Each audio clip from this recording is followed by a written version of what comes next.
honrada de estar aqui, na verdade, substituindo alguém que iria falar de uma maneira muito mais, vamos dizer, integrada à questão da vigilância em saúde. Eu vou falar algo assim, vamos dizer, que está ligado a isso, né? Mas, vamos dizer, como o professor Rodolfo falou, uma contextualização. Porque, para falar do mundo do trabalho, nós temos que falar do mundo. Eu não vou ter a pretensão de falar do mundo, mas vou lembrar que o mundo do trabalho ele está profundamente imbricado, não é, com o mundo, né, com a política, com a economia, com a cultura.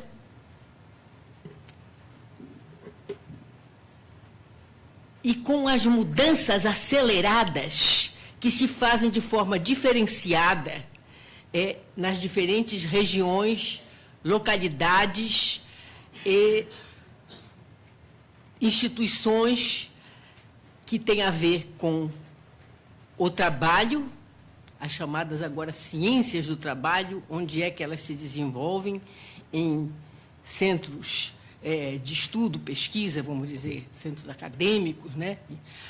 Universidades e em locais de serviços, de prestação de serviços de saúde, no caso, no Brasil, nosso SUS, nossa RENAST, Serestes, que me parece que uma parte do público aqui é dos Serestes, né?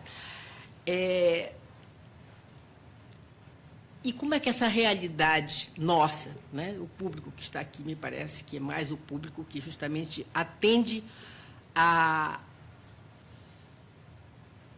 necessidades cada vez maiores de fazer prevenção e atender, evitar, fazer prevenção também secundária, terciária, né, evitar que esses agravos culminem com um desperdício total de vidas, né?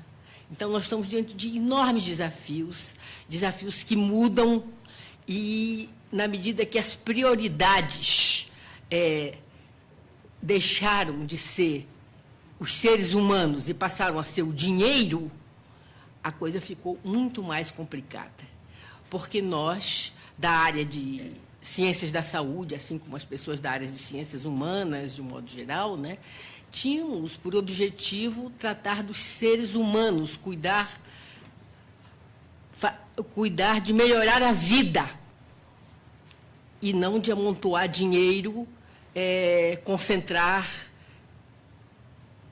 valores monetários, né?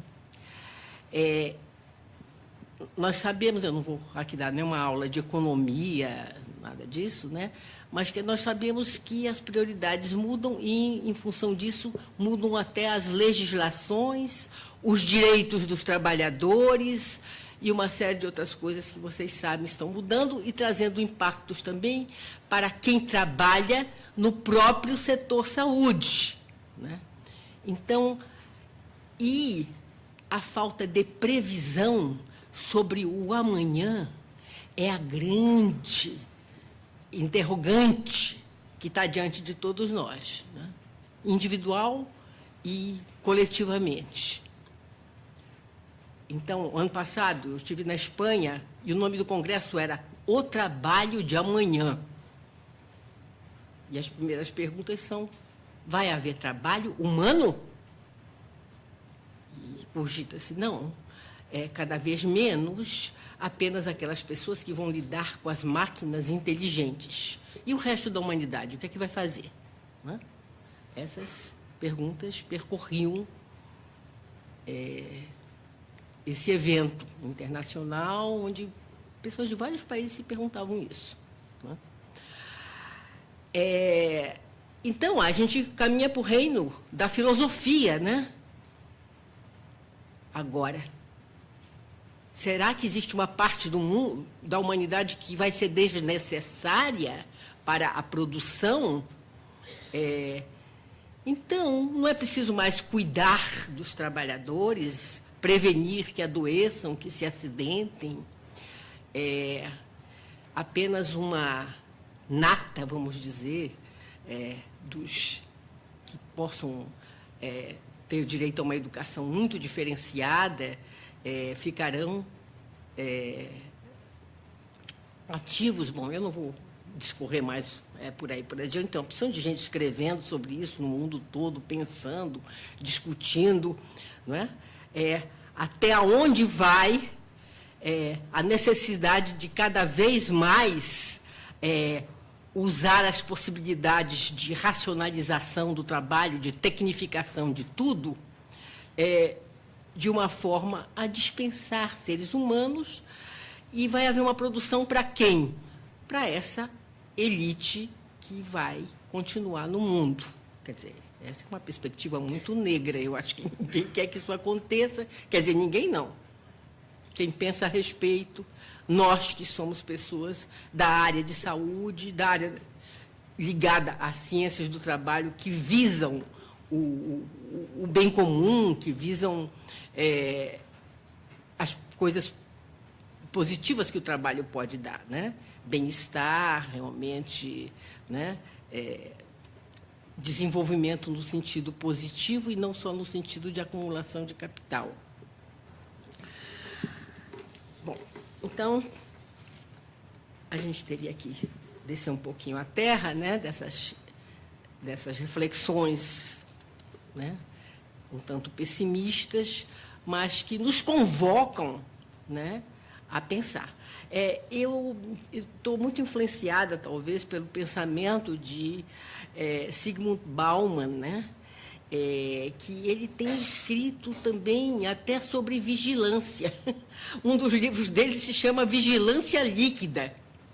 Eu recomendo a todo mundo que trabalha em vigilância. Tá? Ele não está falando precisamente da nossa vigilância em saúde do trabalhador, mas é muito abrangente, né? Outros livros dele também são muito interessantes, né? Como, por exemplo, um que eu também sempre uso muito, Cegueira Moral.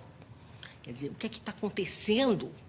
Nós estamos ficando cegos, e ele mostra que estamos ficando cegos em muitos lugares no mundo, com muitas decisões de Estado e de grandes conglomerados de empresariais, né? Cegueira para o humano, para a necessidade do humano, para as necessidades da vida, né? Então, voltei de novo para a filosofia, mas vamos tentar colocar algumas coisas mais próximas, imediatas, né? Eu estava pensando que vocês, talvez, assim como eu escrevo sobre saúde mental relacionada ao trabalho, que eu vou falar da saúde mental relacionada ao trabalho isoladamente. É impossível, porque a saúde mental, inicialmente, ela era negada como um problema ligado ao trabalho. Ou melhor, o adoecimento mental era negado. Não. Em psiquiatria mesmo, o que se estudava? A origem, vamos dizer, genética dos transtornos, de uma série de transtornos mentais. Se estudava também com a família depois, com a psicanálise, com os Freud e tal, como, né, as vivências precoces da infância poderiam afetar a saúde mental, né, as frustrações, os abandonos, etc., né, e outras situações traumáticas para as crianças, poderia afetar futuramente a vida mental. A escola teria um papel muito importante na saúde mental. E tem, né? Assim como a família tem, assim como a genética tem. Só que, cada vez mais, o trabalho passou a ser importante. Então, a psiquiatria social já encarava algumas situações, né, traumáticas, digamos, pós-acidentes, por exemplo, né? Mas isso era muito restrito e, de um modo geral, a psiquiatria, em grandes empresas americanas, por exemplo, ainda nos anos 20, anos 30, ela não se preocupava com a organização do trabalho, né? Não tinha isso em vista, e no século XIX começaram a surgir estudos sobre a fadiga, né? Então, a fadiga, que era física e que se estudou do ponto de vista da fisiologia alterada, etc., etc., não vou falar aqui, a maioria de vocês domina o assunto, mais do que eu, inclusive, né? E não se pensava como a fadiga não pode ser só física, como ela também atinge o funcionamento mental, né? E como alguns aspectos do ambiente que os senhores da medicina do trabalho, por exemplo, estudam muito, né, como o calor, então, permanecer num ambiente muito quente mais tempo, um número maior né, do que 2 horas, por exemplo, até, então já diminui a capacidade de atenção, e que isso tem que ver com uma facilitação para a ocorrência de acidente de trabalho. Também essas coisas se estudavam, né? Como aspectos físicos, como também exposição a produtos químicos e mesmo, né, agentes biológicos, pode ocasionar danos. Então, sempre o ambiente, depois veio a ergonomia, né, também. Então, como a ergonomia pode ajudar a prevenir, né, fazendo com que o trabalho seja adequado ao ser humano, então, grandes progressos a partir daí, mas demorou a surgir uma ergonomia que visse também, né, as questões de saúde mental, que agora nós estamos vendo, né, que no Brasil nós tivemos a NR17 como, né, pioneira nessa abordagem, e ela acaba de estar sob um grupo de estudos em reformulação, né? Acabou de ser, inclusive, né, feita uma redação final, que daqui a pouco todo mundo vai tomar conhecimento, né? Bem, então, tem havido avanços.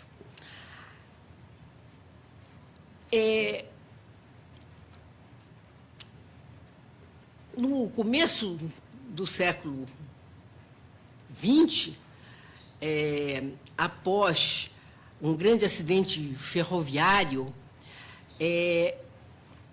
se estudaram as pessoas que trabalhavam no trem acidentado, e também se viu a sequência psicopatológica, quer dizer, de adoecimento mental de pessoas que passaram por esse grande acidente em que morreram muitas pessoas e foi muito traumático. Então, aí começou a se estudar o estresse pós-traumático, que naquele tempo era chamado neurose pós-traumática, e Freud deu muita atenção a isso na guerra, na Primeira Guerra, né, as pessoas que chegavam da guerra e que tinham presenciado mortes de companheiros, sofrido ameaças à própria vida, etc. Então, começou a se estudar mais o que depois, aqui dentro da nossa CID, é chamado de estresse pós-traumático, e vendo que isso muitas vezes ocorria após acidentes, ou presenciar acidentes, ou vivenciar acidentes. Então, foi uma das primeiras patologias, vamos dizer, transtornos, foi um dos primeiros transtornos psíquicos que passou a merecer atenção. Hoje em dia, nós avançamos muito nesse estudo e sabemos que até o assédio moral, situações repetidas, né, que nós sabemos de ataque à dignidade, de humilhação, que até essa sequência pode levar a manifestações de estresse pós-traumático. Só para dar um exemplo, né? Então, a pessoa, ao invés de ter sonhos com o terrível acidente que se recebe, e sempre está na expectativa da iminência de um novo acidente, né? Que era o que acontecia em relação, por exemplo, a quem teve um trauma por acidente, ela passa a ter pesadelos com aquela pessoa que a humilha. Ela está sempre de prontidão esperando um novo insulto, uma nova humilhação, uma nova ofensa. Então, ela tem as manifestações outros, não vou falar toda a sintomatologia do estresse pós-traumático, né? Mas ela passa a ter aquela sintomatologia e não consegue ir para o trabalho, por exemplo, né? Então, isso aí é uma coisa mais recente, né? Não tem nem 10 anos que se estuda, então, como também é a sucessão de traumas não tão catastróficos como a queda de um edifício ou de uma barreira, né? Pode ocasionar, também são traumáticas. Bom, então, só para falar que as coisas evoluíram. E agora, cada vez mais, nós temos estudos sobre como uma forma de administração pode se tornar adoecedora. Como determinadas políticas de pessoal, ou de recursos humanos, como queiram chamar, né, pode ser danosa para a saúde mental. Então, existe uma infinidade de estudos mostrando como a administração e a maneira como o trabalho é organizado e controlado, principalmente o controle, tem a ver cada vez mais e da maneira mais diversificada com o desgaste mental. E com, ao longo desse desgaste, que seria, vamos dizer, igual ao processo de adoecimento, de fragilização, né, podemos dizer assim, melhor, de fragilização, nós podemos chegar a um transtorno mental, né? Um quadro depressivo, ou quadros ansiosos, ou, enfim, uma série de patologias que pode realmente...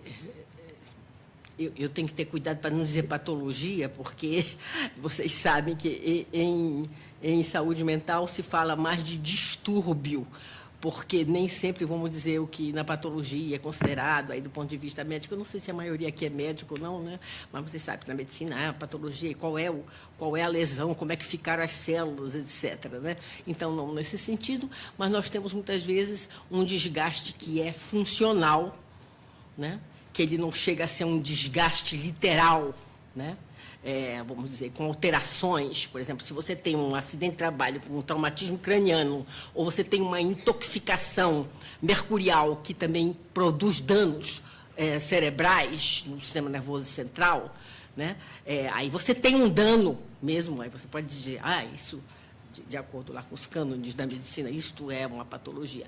Agora, você pode ter um distúrbio funcional, quer dizer, você pode ter uma fadiga crônica, você pode ter essas modulações do estresse, né, que alteram a circulação do sangue, os batimentos cardíacos, a secreção de ácidos pelo ácido clorídrico, pelo nosso estômago. Então, você...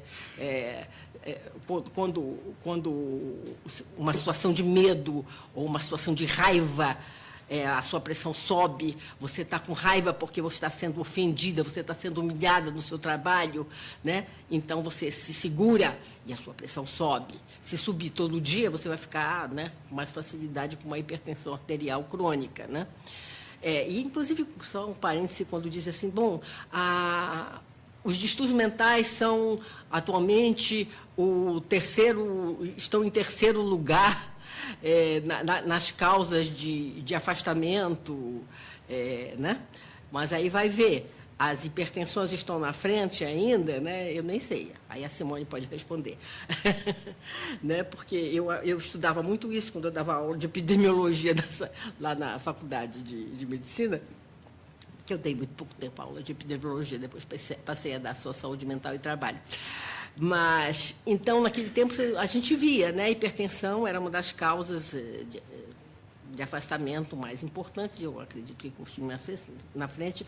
E, na verdade, a hipertensão pode também ter uma contribuição muito grande relacionada ao desgaste mental, né? E isso eu acho que talvez aqueles presentes aqui que têm cabelinho mais da cor do meu sabem né? Por experiência e pelo que vê nos pacientes, né? A pressão sobe, principalmente se você engole a raiva. Engole todo dia, engole toda hora, né? E aí, digamos, as doenças cardiovasculares estão muito ligadas, e mesmo o aparelho digestivo. Então, a gente não pode, quando fala em saúde mental, esquecer o lado psicossomático. Quantas, né, dessas dispepsias, né, distúrbios digestivos, diarreias nervosas, diarreias daquelas que as pessoas ficam fazendo muitos exames, sobrecarregando, né, tanto o SUS como os convênios com custos de exames e mais exames, quando a causa é psicológica. Mas, bom, eu estava falando do desgaste, então, que pode ser um desgaste, na verdade, funcional e que pode se tornar orgânico, como no caso da hipertensão, né? E depois a gente teria o desgaste que cada vez é mais importante, que é aquele que se faz num nível muito mais simbólico, na perda de sentido do trabalho, na perda ética do sentido do trabalho. Você é médico, você é enfermeiro, você é assistente social, você é terapeuta ocupacional, você é fonoaudiólogo. Mas você não está mais aí para cuidar de uma pessoa. Você tem que apresentar números, e você tem uma grade, enfim, que você tem que seguir uma grade de atividades, que você tem que dar conta e apresentar relatórios, e você pode, às vezes, dar menos atenção ao paciente do que ao relatório, a tudo que você tem que preencher, e, enfim, não preciso detalhar, vocês sabem do que eu estou falando. Então, a frustração de ter que apresentar números e de não poder fazer o trabalho que você sabe fazer e não pode fazer, né? Então, é aquela coisa que a gente fala em relação ao operário, olha, o prazer do trabalho bem feito, mas nós temos também nas nossas profissões esse prazer do trabalho bem feito, assim como os professores, né? Que eu tenho acompanhado muitos estudos sobre professores. Pessoalmente, eu não fiz nenhuma pesquisa, eu pesquisei outras categorias, mas eu tive orientandos que fizeram tese sobre professores, né? E daí a gente viu o que é que acontece com o professor, né? É a frustração que ele tem atualmente, como o sentido do trabalho dele é atacado, né? Nós temos as pessoas do nível administrativo. Eu dei aula há 15 anos, praticamente, numa escola de administração, né? O doutor René falou aí, na Fundação Getúlio Vargas. E, justamente, eu dei aula nos anos 90, até 2006, né? Então, deu para ver, justamente, a chegada do reinado do neoliberalismo às empresas brasileiras. Uma transformação total, né? E os gerentes sentiam isso. Os gerentes que tinham uma outra forma, né, enfim, de exercer gestão, passaram a ser submetidos à imposição de mudança de valores éticos, né? E muitos sofreram muito com isso. Hoje em dia, uma grande parte dos profissionais liberais, profissionais da área de saúde, da área do direito também, né, e serviço social, eles são submetidos a essa pressão de mudança no valor. Alguns autores estudam isso, né, como imposição do desvalor, e que as pessoas ou se submetem ou não se submetem, ou procuram dar um jeito, né, lidar com isso, enfim. Aí vem os dilemas éticos, eu não vou entrar a fundo nisso, porque é uma situação, é algo muito complexo, mas que precisa ser muito, muito bem pensado, né? Porque, muitas vezes, as diretrizes às quais temos que obedecer as diretrizes administrativas, elas ferem os nossos princípios éticos profissionais, nós profissionais da área de saúde. A mesma coisa acontece com profissionais de direito e com outros que a gente tem entrevistado e a respeito dos quais outros têm feito estudos no mundo todo. Eu dou um exemplo que é talvez muito extremado, mas é o exemplo do profissional de segurança pública. Por quê? Eu estou pensando mais especificamente nos agentes mesmo, né? Nos policiais, na polícia militar, uma das profissões em que ocorre um maior número de suicídios. E cada vez mais estudos mostram que pessoas que originalmente respeitavam a vida e que são obrigadas a matar, essas pessoas, elas se sentem tão degradadas que muitas vezes elas procuram acabar com a própria vida, porque elas não aguentam o grau de degradação que elas sentem em si, de falha como ser humano. E quando se procuram criar leis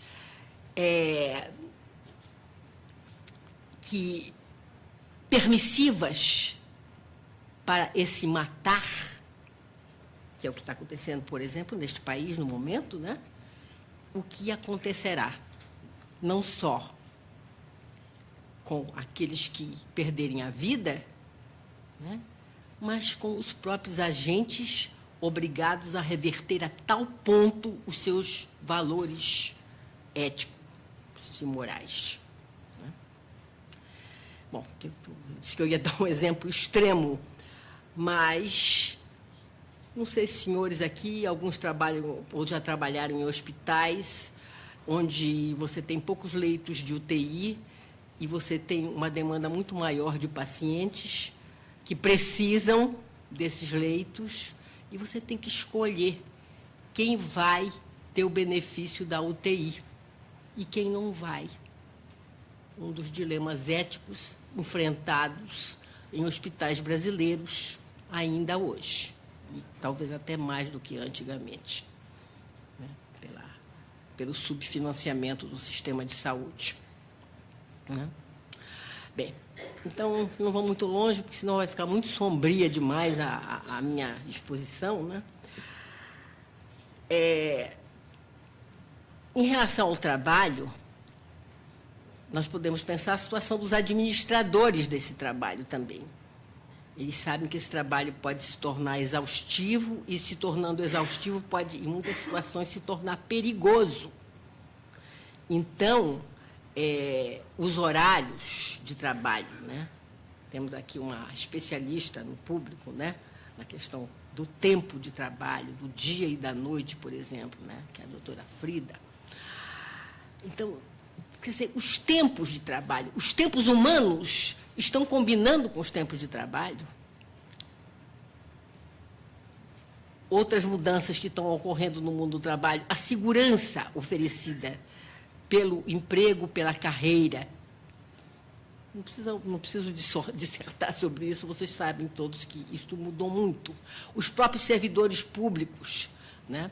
Os seus vínculos, que sempre pareciam oferecer segurança, estabilidade, né? De repente estão ameaçados.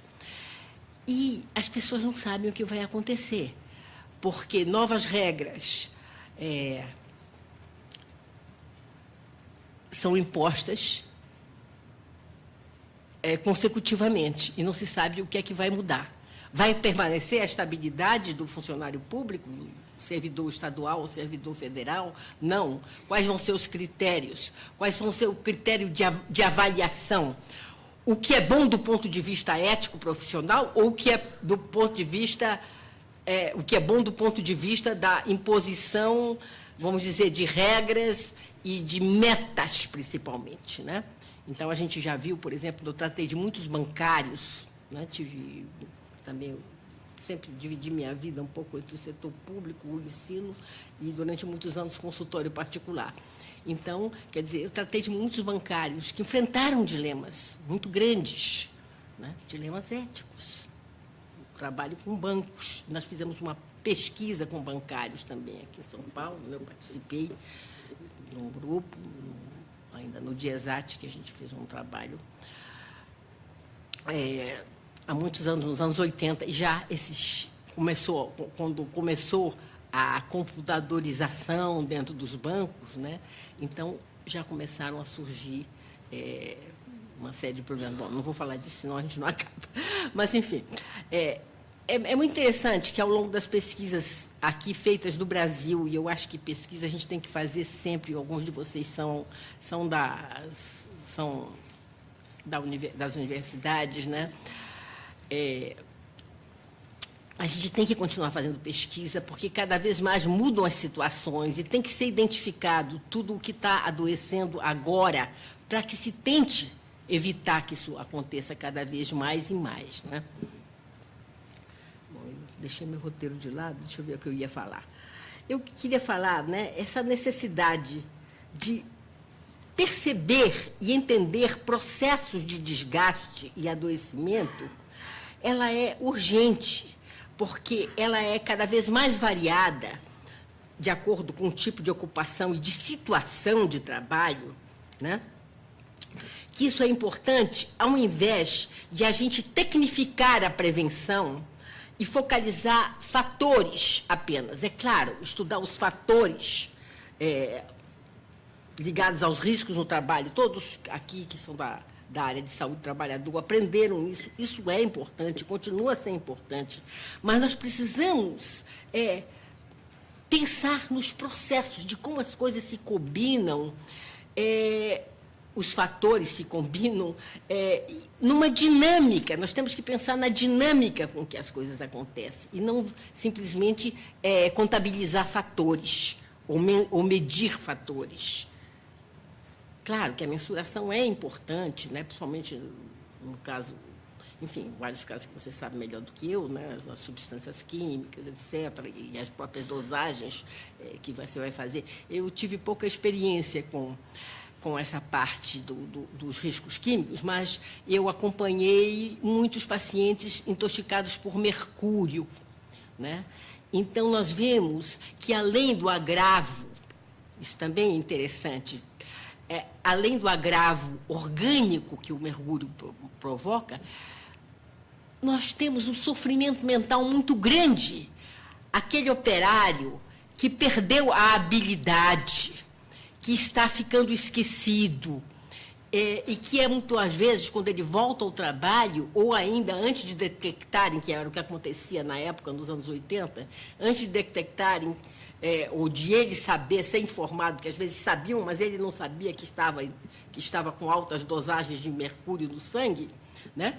Ele se torna uma pessoa agressiva, explosiva. Então, ele é mandado embora por um comportamento incorreto, agressivo, quando, na verdade, ele estava intoxicado, ou porque ele cometeu uma falha, porque ele esqueceu, né? Então, vejam bem, quanta demissão injusta quando a pessoa está manifestando uma sintomatologia de um adoecimento relacionado ao próprio trabalho, ao próprio, no caso, ambiente de trabalho, né?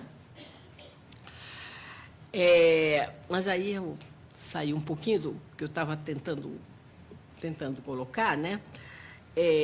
Porque, só voltando a alguma coisa que é mais conhecida da maioria, né? Que, mesmo esses agravos conhecidos por determinados fatores, né, bem estudados, como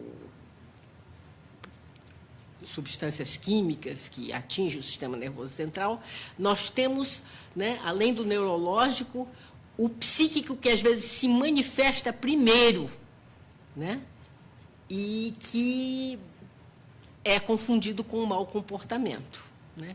Então, até aquilo, né, que o professor estava lembrando aqui, o professor Rodolfo estava falando aqui no tempo que... No tempo não, porque isso continua, culpabilizar o trabalhador pelo acidente, a mesma coisa acontece na saúde mental, né? A pessoa, ela é acusada e pode ser demitida por mau comportamento ou por falha de desempenho, quando essas alterações no seu desempenho são devidas ao próprio adoecimento e, muitas vezes, ao cansaço. Porque aí, quando eu comecei a falar da fadiga mental, que era aquele nível de desgaste, né, que pode ser recuperado, né, muitas vezes você tem falhas, principalmente no caso dos condutores. Nós estudamos condutores, tanto clinicamente, eu atendi muitos motoristas de ônibus, junto com cobradores de ônibus também, né, alguns anos atrás, e alguns deles tinham sofrido traumas muito graves em assaltos ou tentativas de incêndio de ônibus, o incêndio mesmo dos seus ônibus, né?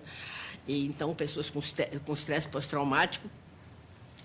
E alguns deles, antes de reconhecerem que eles estavam doentes, ou às vezes não tinham sido reconhecidos, nós, lá no serviço onde eu trabalhei, né, no Hospital Público aqui de São Paulo, que identificamos, né, esse estresse pós-traumático, eles tinham sido mandados embora, né?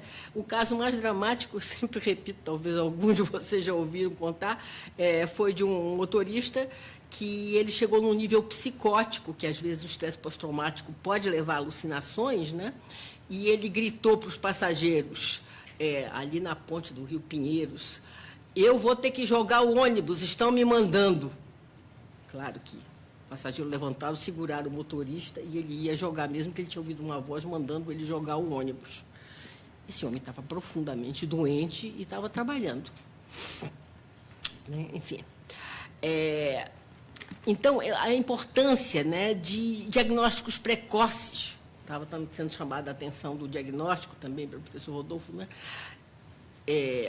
Então, nós temos que tanto ter condições de trabalho que evitem as pessoas chegarem a desenvolver transtornos mentais, né? Interferir sempre que se está vendo que o trabalho está provocando um desgaste maior, como, né, reconhecer isso. E reconhecer e evitar as demissões injustas que acontecem. Claro, nós temos outros desafios, não vai dar tempo de falar aqui, né? Os desafios do retorno ao trabalho, né? A receptividade necessária para alguém que volta e não que as chefias, muitas vezes, né, em pequenas empresas, os próprios donos das empresas acham, não, mas é inconveniente ele voltar, senão os outros vão também ficar com medo de ter um acidente ou de ficar doente. A gente viu muito essa dificuldade num estudo que eu fiz com a professora Marcília Faria, minha colega saudosa, né, de saudosa memória, que ela fez um grande estudo sobre acidente de trabalho em Cubatão, né, somente trabalhadores da COSIPA, mas de outras fábricas, indústrias de base da área, que foi onde eu desenvolvi o primeiro projeto maior de saúde mental junto a esses trabalhadores, que primeiro trabalhei com Marcília e vi, né, ouvi muitas dificuldades desses acidentados e alguns tinham tido também problema mental de conseguir novamente voltar ao trabalho, a rejeição que eles sofriam no mercado de trabalho, né? Que foi um assunto ao qual eu me dediquei anos depois, bastante numa outra pesquisa, né? Nos anos 90. Então, esse desemprego que resulta e se prolonga por causa de problemas que as pessoas tiveram no trabalho. Quer dizer, o desgaste começou no trabalho, ele rendeu menos e foi mandado embora. Isso a gente está vendo cada vez mais agora, né? E depois ele está tão desgastado que ele não é aprovado nos admissionais, nas formas de admissão, testes ou entrevistas, etc., que sejam feitas depois. Daí, antes, a gente estudava o seguinte, que a pessoa passava do emprego estável que eles tinham perdido, e muitas vezes, né, por um adoecimento não reconhecido como ligado ao trabalho, ou e depois, quando eles tentavam voltar ao mercado de trabalho, eles sofriam rejeição, e aí você tinha uma trajetória, tem ainda, né, uma trajetória de precarização de vínculos empregatícios. Né? Ele passa a trabalhar como terceirizado, temporário, etc. Né? Essa trajetória, quer dizer, foi estudada por alguns sociólogos no Brasil, né? Helena Hirata, por exemplo, estudou, enfim, vários sociólogos estudaram essas trajetórias, e a gente teve ocasião de ver isso na clínica também, no histórico de pacientes precarizados, de vínculo precário. Bom, a precarização é um outro assunto que a gente vem estudando muito, né? Muitos aqui no Brasil, eu também, né? E tenho escrito sobre isso, que essa precarização, ela não é só dos vínculos. Os cientistas sociais, os assistentes sociais, inclusive, também, né? Têm estudado muito essa precarização do vínculo empregatício, que é muito importante na causalidade dessa incerteza que atinge o psiquismo, né? Atinge a mente, a vida mental das pessoas. Ele não pode fazer um projeto de futuro, o jovem não pode casar, o casal não pode ter filhos, porque eles não sabem amanhã se eles vão ter trabalho. Né? Então, as vidas das pessoas estão sendo muito, né, impactadas pela insegurança. Mas essas pessoas que adoeceram no trabalho e que não conseguem um vínculo mais seguro, elas são uma parte muito importante da problemática humana atual. Agora, com o desemprego prolongado, que vocês veem que está nos jornais, nós estudamos o desemprego prolongado nos anos 90. No tempo, depois do Lei Collor, daquelas pessoas que foram demitidas, e também nas empresas, de um modo geral, assim, tinha havido muita demissão, e nós encontramos muitas pessoas que tinham mais de 2 anos de desemprego. Até 4 anos nós encontramos. Estudos sobre desemprego prolongado foram produzidos na recessão dos anos 30 na Europa, e há uma trajetória do adoecimento mental nesse desemprego prolongado.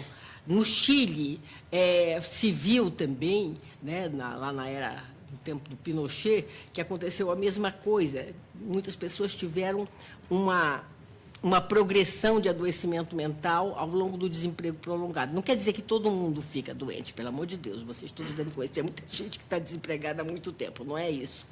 Mas, em determinadas situações, é muito frequente haver, né, um desdobramento de depressão, enfim, outros agravos e uma piora. As pessoas precisam de muito suporte social no desemprego. Né?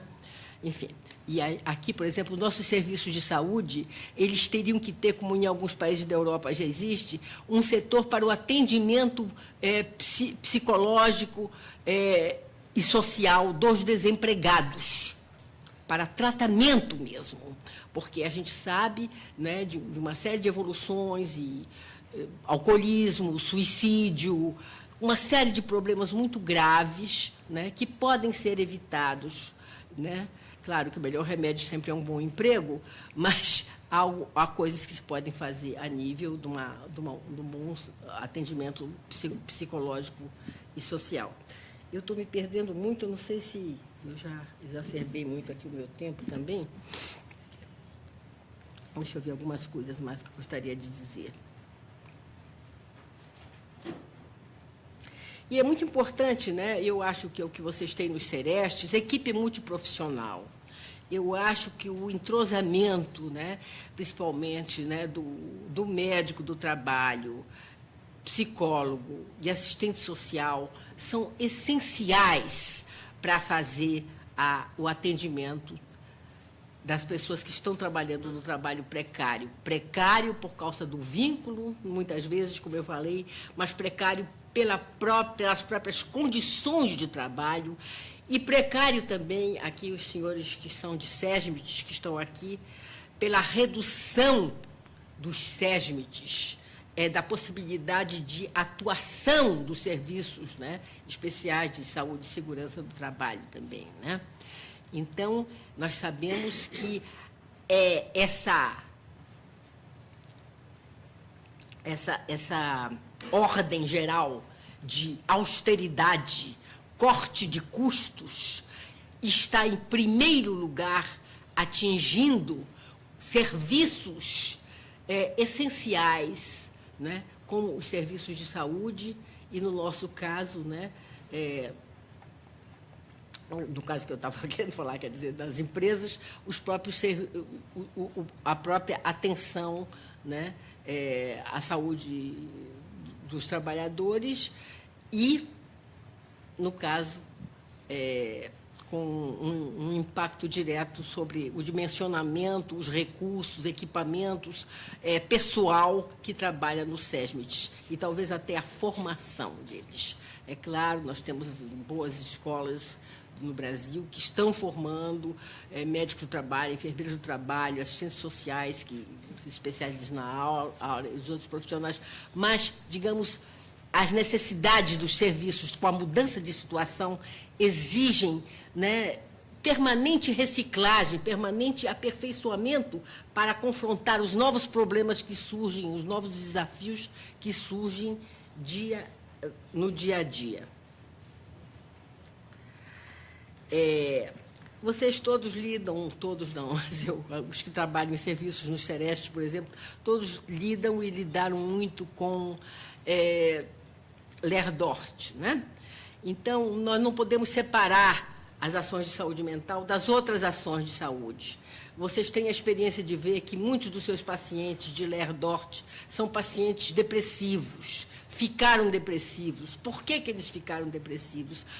Primeiro, porque dor crônica, né? Os senhores sabem, existem muitos estudos mostrando como dor crônica é um disparador de depressão, né? Além disso, as dificuldades que muitos tiveram para ver reconhecido como ligado ao trabalho, vinculado ao trabalho, esse adoecimento também é profundamente desgastante e, vamos dizer, um agente depressor do humor de muitos, né? Enfim, não dá para a gente falar disso agora, só queria lembrar que existem muitos estudos sobre essa conexão entre Lerdort e depressão e que não se pode apenas, digamos, fazer o tratamento da dor e a fisioterapia, enfim, os outros tratamentos que sejam indicados, sem cuidar também do aspecto psíquico, e daí precisa ter psicoterapia, né? Junto. Felizmente, existem... Eu não sei, tem algum fisioterapeuta aqui na plateia? Só um? Pois é, os fisioterapeutas têm uma função muito importante. Eu sei que existe uma associação, né, uma entidade da fisioterapia do trabalho. Isso é incrível, que trabalhando tanto tempo na área, né, de saúde mental e trabalho e tal, eu descobri só recentemente que existem fisioterapeutas como entidade, né, do trabalho, e que eu teria até muita curiosidade de conhecer melhor e ver até onde os aspectos psíquicos são estudados por eles, né, e se há debates e estudos, porque eu conheço pessoalmente alguns fisioterapeutas que são muito sensíveis a essas questões psicológicas e que, ao longo da sua prática, eles aprenderam e eles conversam com os pacientes também. Então, é uma coisa muito importante isso, esse preparo psicológico.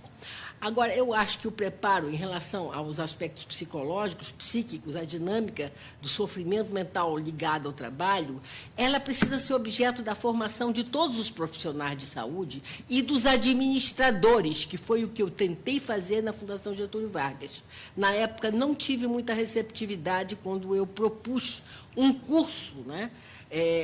Na formação, no último ano, eles tivessem um curso de saúde na empresa, porque é administração de empresas, né? E que aí eu queria colocar uma grande parte de saúde mental, é claro, né? E não foi aceito. Acharam que isso era uma coisa dispensável, na época, né? Começo dos anos 2000.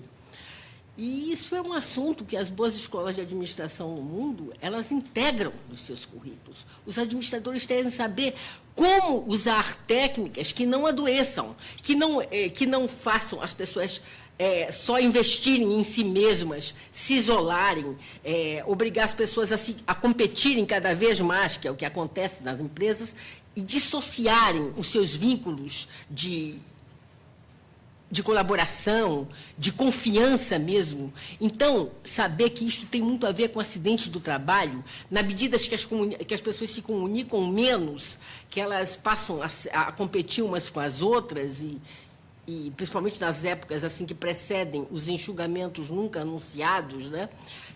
Mas que sempre presumidos, né? As pessoas ficam separadas.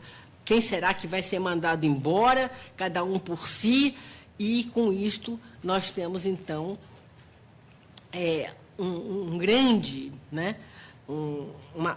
uma grande ruptura de laços e uma comunicação deteriorada, que é muito grave no prejuízo que ocasiona para a prevenção de acidentes e para a ação coordenada, uma ação em que as pessoas precisam se comunicar, estar próximas para tomar decisões conjuntas em momentos mais graves, inclusive nos acidentes ampliados, né? É muito interessante o estudo de Marcelo Figueiredo, bem conhecido de muitas das pessoas aqui do público, né? Engenheiro e psicólogo do trabalho do Rio de Janeiro, né?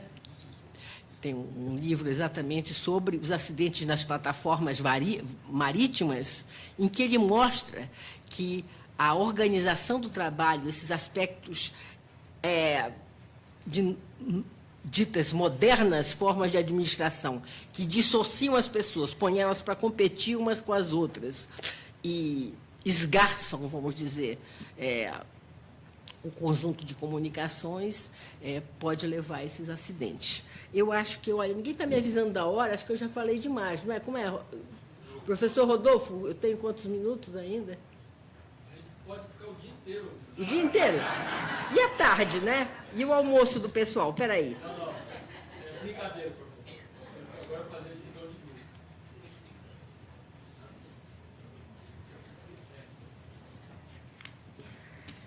Pois é. Quer dizer... Pois é, deixa eu terminar. Transformações, eu ia falar das transformações, ainda... Deixa eu preciso falar mais disso, espera aí. Vínculos abalados, precarizados. Quer dizer, a cooperação, ela é prejudicada. E, no fundo, as empresas estão dando tiro no pé, na medida que elas demitem demais. E o serviço público vai ser a mesma coisa. Demite demais, o trabalho não vai ser mais bem feito. Não pode, é impossível. E as pessoas vão se desgastar e vão adoecer. Já está acontecendo, né? Já está acontecendo. É muito interessante, interessante e terrível, né? Dizer interessante é sadismo. É terrível o que tem acontecido em empresas que têm enxugado muito e que as pessoas que sobraram ficaram sobrecarregadas e adoeceram gravemente. Além de, muitas vezes, essas pessoas se sentiram culpadas porque os companheiros de muitos anos de trabalho foram mandados embora e elas não. E, de alguma maneira, fica assim, às vezes, né? Principalmente pessoas que trabalharam juntas durante muito tempo, um sentimento muito mau, muito incômodo, né?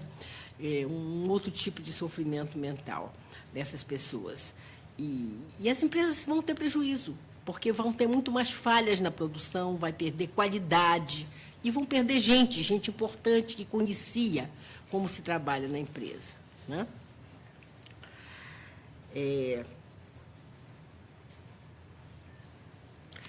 Eu ia falar de medicalização, que tem uma opção de gente tomando todo dia antidepressivo. Ontem ainda uma pessoa me procurou, eu não estou mais com consultório, mas às vezes falam, está tomando há 4 anos o mesmo antidepressivo. E Ela tem que tomar, senão ela não aguenta, só que ela fica só tomando o depressivo, não há ninguém que pare, só medicam, repetem a receita para ela, e ninguém conversa com ela sobre a situação dela no serviço em que ela é atendida, num convênio, né? Sobre o que ela sente, não há um atendimento psicológico que ajude ela a ver sua situação, ver no que ela pode mudar as coisas, ou enfim, como ela pode ser ajudada, etc. Né? Então, as pessoas estão, muitas vezes, também sob efeito de tranquilizantes e que vão prejudicar, isso aí vocês sabem, né? Mas é preciso a gente estar de olho, porque as pessoas estão se medicalizando ou sendo medicalizadas cada vez mais, né? De uma maneira inadequada. Então, muito acidente acontece porque você tem alteração, principalmente em quem dirige, né? Quer dizer, vocês sabem isso, mas a gente tem que estar atento, porque isso está aumentando. As pessoas, muitas vezes, não querem pedir para ir ao médico, porque tem medo, porque aí elas não são excelentes, se elas estão dizendo que estão doentes, que estão cansadas. Então, elas conseguem a receita e, enfim, não vão ao INSS. Então, a medicalização é um problema que eu queria colocar. O outro problema que eu ia colocar e não dá tempo é o presenteísmo, as pessoas que trabalham doentes, e isso é interessante para os senhores que trabalham em empresas, alguns estão aqui que são de empresas, eu acho, né? Então, as pessoas que trabalham doentes, elas estão, né,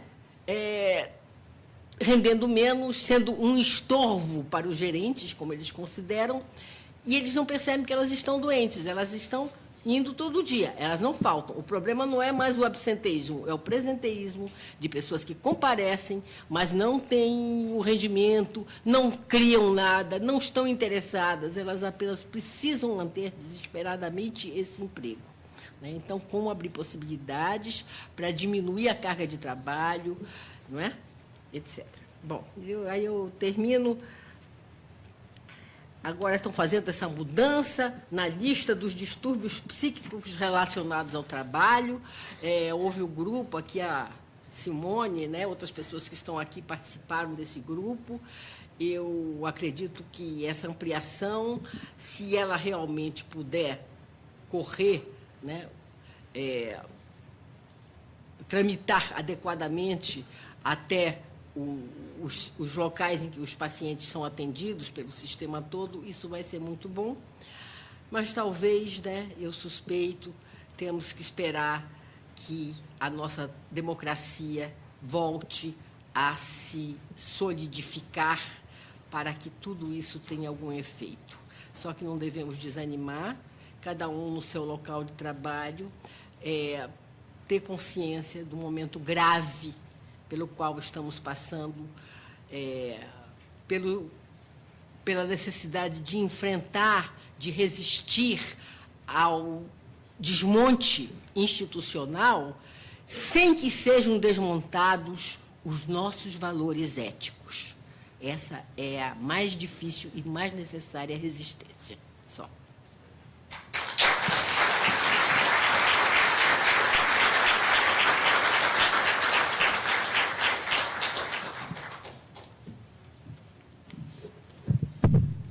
Professora Edith, agradecemos sua brilhante palestra, né? Acho que a professora Edith traz para a gente um panorama da nossa discussão, né? Traz essas questões do mundo do trabalho e aponta os vários desafios que a gente, aqui eu falando aqui pelo sistema, pela saúde do trabalhador, né? Os vários desafios que a gente tem para pensar a atenção integral à saúde do trabalhador, tanto dos aspectos da vigilância e da prevenção, mas também os aspectos de organização da assistência. Eu acho que muitas das coisas que foram apontadas pela professora, para nos fazer pensar, a demanda está aí, né? Ela está nos serviços, e a gente até teve dificuldade, por exemplo, para identificar esses casos para serem discutidos, né? Porque isso demonstra a nossa dificuldade, mesmo o grande desafio que a gente tem de se organizar, e a proposta aqui do fórum, né, de trazer esse tema,